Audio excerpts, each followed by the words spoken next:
ভাই তোমরা কি জানো বেশি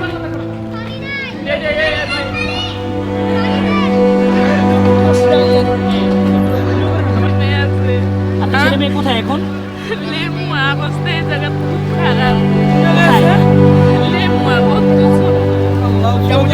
ছেলে মেয়ে আছে ওদিকে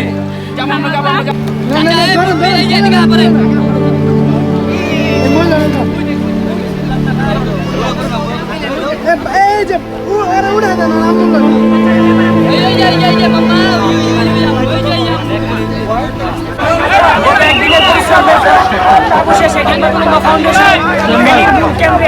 যেখানে হাজারো লক্ষ মানুষ বাড়িতে আটকা পড়েছে, বিভিন্ন জায়গায় আটকে আছে এবং রাস্তায় বেরিয়ে এসেছে, তাদের যানবাহন নেই, চলাচলের ব্যবস্থা নেই। আমরা এখানে এসে উপস্থিত হয়েছি আলহামদুলিল্লাহ। এখন থেকে আমাদের উদ্ধার কার্যক্রম শুরু হবে ইনশাআল্লাহ। আপনারা যারা এই অঞ্চলে আছেন আপনারা আমাদেরকে তথ্য দিয়ে সহযোগিতা করবেন, কোথায় মানুষ বেশি আটকা আছে, কোথায় বেশি সমস্যা হচ্ছে, কোথায় বেশি একটু খাবারের প্রয়োজন, আপনারা আমাদেরকে তথ্য দিয়ে সহযোগিতা করবেন ইনশাআল্লাহ। আজকে এবং কালকে সারাদিন আমাদের এই উদ্ধার অভিযান অব্যাহত থাকবে। 3টি বোট আমরা প্রস্তুত করে রওনা করছি এবং যারা এখনো পর্যন্ত বিপদগ্রস্তের মধ্যে আছেন তাদেরকে উদ্ধার করার জন্য আমরা এই বোট নিয়ে রওনা করতেছি।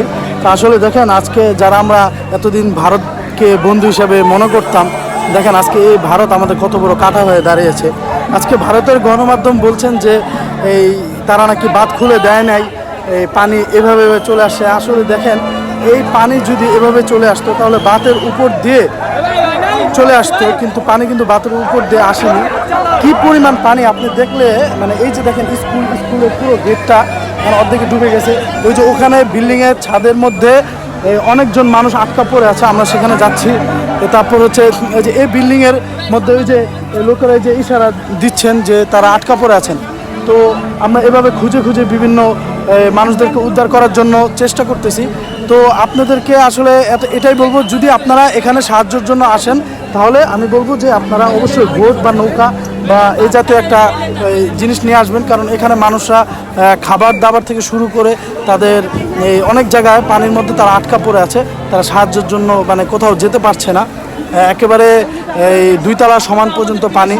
তো আমি বলবো আপনারা সবাই দোয়া করবেন, আমরা যে উদ্দেশ্যে আসি সে উদ্দেশ্য যেন পূরণ করতে পারি এবং বন্যার্ত মানুষের পাশে যেন সর্বোচ্চভাবে সহায়তা করতে পারি। আসসালামু আলাইকুম ওয়া রাহমাতুল্লাহি ওয়া বারাকাতুহু।